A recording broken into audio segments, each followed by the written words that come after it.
So, today marks 1 week before Christmas, for those of you that celebrate it. And my wish list has been submitted. This year, I've got an iPhone 6 Plus on my list. And I should explain, for those of you who have recently subscribed to me, I put up a video recently saying that after 2 years, this was a couple months back, after 2 years of Android, I was moving back to iOS. And I should clarify that it's not necessarily Android that I despise. Believe it or not, it's Samsung. Now, I have a Samsung Convoy. That's a flip phone that can stand up to everything you can throw at it, being run over by a car, stamped on by an elephant, what have you. But I figured, aside from the rugged appeal of that Samsung made a good product. So I figured for my first Android device, I would give it a shot in the form of the Note 2, and I did want a bigger screen. This was 2 years ago. Fast forward 2 years, and I'm going to tell you something. I can't wait to get rid of it. Now, I'm going to keep the phone, and it's going to be put on ice status. What does that mean? In case of emergency, in case my iPhone should all of a sudden drop out for whatever reason or need to go in for extended repairs and I need a phone. It doesn't matter what phone, I need a phone. That's where ice comes in. In other words, if my iPhone goes kaplooey, then I'll take the Galaxy and reactivate it temporarily. But in terms of putting it in day-to-day use, the Galaxy will no longer be on that bandwagon. And the reason why is because, first of all, over the last 2 years, one of the very first things that struck me about the Note 2 is how much crud Samsung puts on their devices. I had half of the user memory taken up by nonsense. Most of it I don't use. Then, over the years as the updates started rolling in, I tried various apps to try and replicate some of the things that I personally need in my day-to-day life. One of those is a video magnifier. Well, at first, I couldn't get anything to work. I installed Adobe Air, which apparently is required for every video magnifier I had ever used on Android. Now, keyword is had, not have, because I've got Android Air sitting on my device right now, and it's kind of gone into the background and I don't think about it. So whether or not a video magnifier app these days can work without Adobe Air, I don't know. But at the time, it couldn't. But even with Adobe Air, and I'm not sure, I think this falls to Samsung and not Android. But essentially what happened was, for those of you who used rabbit ears on your TVs, do you remember whenever you couldn't get a signal and all you got was white noise? In other words, that static looking thing and that shh kind of sound? That's what happened here. But even once I got it working, I found that the app wasn't necessarily up to snuff. I've got something called Ideal Magnifier, and it's not that it doesn't do a good job with magnification, it's just that the user interface is a bit odd. Now, I must confess that I don't use it as often as I thought I would, mainly because I have it buried rather than out front, and yes, obviously that's not my fault. That is my fault. But when I did recently start using it again, I noticed that the user interface just wasn't... Like, when it came to switching colors, they gave them names that I wasn't used to. On dedicated video magnifiers, you've got things like positive, negative, black on white, yellow on black, black and white, things like that. This has names that don't make any sense, like daisy flower or something weird like that. You can tell that I'm not very fond of talking about that. But that's just one aspect. The other is, I let my phone rest, but over time, it just started slowing and slowing and slowing.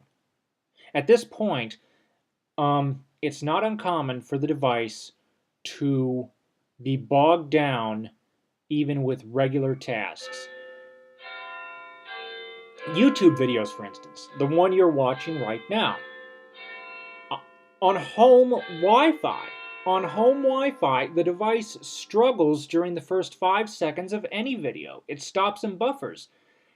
And I remember when I first used the device back when it was, brand new, it didn't do this. Now, a lot of you are saying, well, how many apps do you have on your device? How much space do you have on your device? Truth is, I don't have too many apps. Like I said at the beginning, Samsung takes up half of my user space already with needless junk, and you just can't get it undone. Another problem that I had, and incidentally, I do have about 5 gigs left. So that doesn't, if it were down to maybe 1 or 2 gigs or 3, then I could understand why it's struggling. But 5 gigs, you would think that it would have enough to run through a YouTube video smoothly without a problem on home Wi-Fi, but it doesn't. I remember at one point I have CM security on my device, and at one point it came up with an alert saying the CPU was overheating. And this was just regular day-to-day stuff. And I honestly, I think it's just gotten to the point where this device is falling apart. And I do mean that literally. Cosmetically, the silver border has been tearing off in little pieces. The device just, it's literally just falling apart. Software-wise, some days it would restart 3 or 4 times in one day. It's just crazy. So some of you have been saying, why not go with pure Android? The reason is,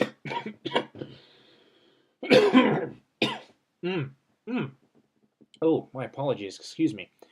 The reason is this. Remember I was talking about earlier how I was trying to find a video magnifier app to meet my needs.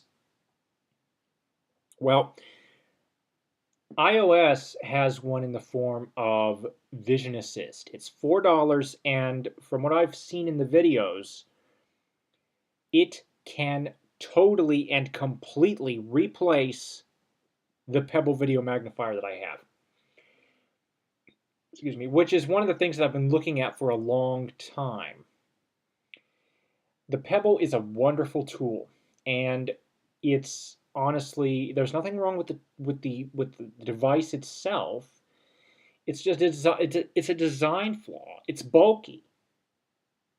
Whereas if I could find an app, and that's where Vision Assist comes in, I figured if I could find an app that could substitute the functionality of the Pebble in a far more portable device, why not do that? Especially considering that the iPhone is considerably less expensive than the Pebble.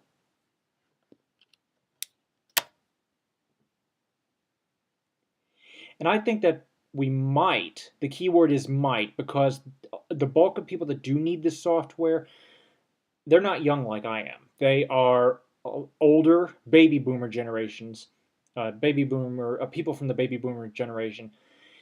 And the thicker device is actually a blessing for them, because with as you age, you start to lose some motor control. So having something rigid to grip onto is really a really a plus for them. So I think that the video magnifiers will always be around, but for the younger generation like myself who are blind or low vision, something like this would be a perfect investment.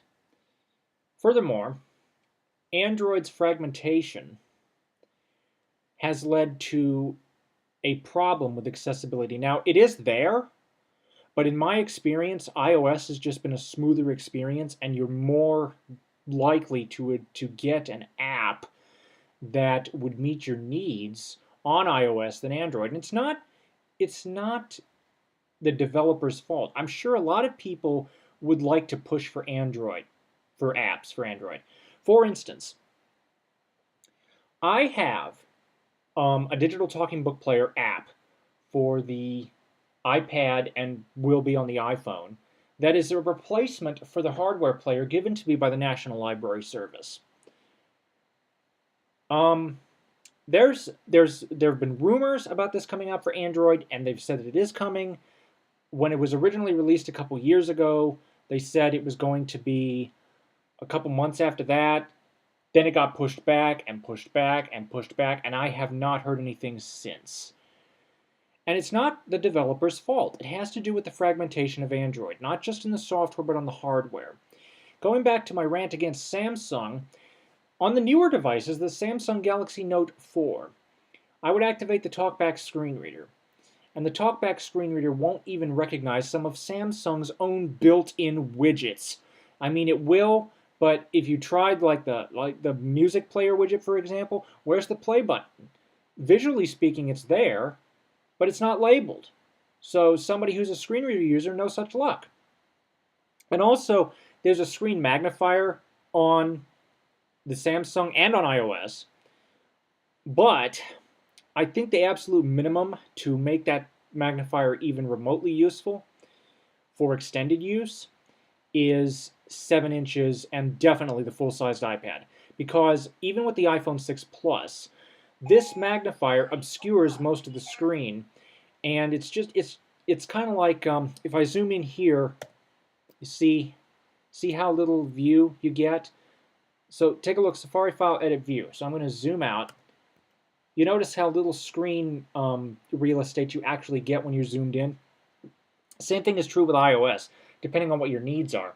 But as somebody who can see the icons clearly, at a regular distance, I could see the icons, I could see the colors, I could see what's what because I'm comfortable with iOS. I'm used to iOS. But I can't see the text. Web page, I couldn't see the text. Well, that's no problem because with VoiceOver on iOS, I can just tap my way around and have VoiceOver speak things to me. Whereas on the Mac, it's a bit more cumbersome. So I think that for my needs, my personal needs, I think that iOS is a far more streamlined platform. Now, in terms of getting the Vision Assist app, I've got an iTunes gift card on my Christmas list. It will be going towards that app, but I also plan to use it maybe on a couple games or apps or what have you. Another thing that I'm thinking about getting, now you've noticed that some of my recent videos had to do with a smartwatch. And I said earlier, maybe about 2 weeks ago, maybe 1 week ago, that I was going to get a Pebble. And then I did a video on the Pebble versus the Martian. And I sat down and really thought about this. The smartwatch market is not a proven market yet. Apple's entry into this market will not be released until next spring. As a result, I figured I want the voice functionality because it wouldn't require me to take my phone out of my pocket near as much. And the problem is with the Pebble, you don't really get that. Plus, I wouldn't need, like if you need to pick up your phone to answer a call on the Pebble, then what's the point? And you have a Bluetooth headset, well, you could just get all the information that the Pebble gives you through Siri on your Bluetooth headset.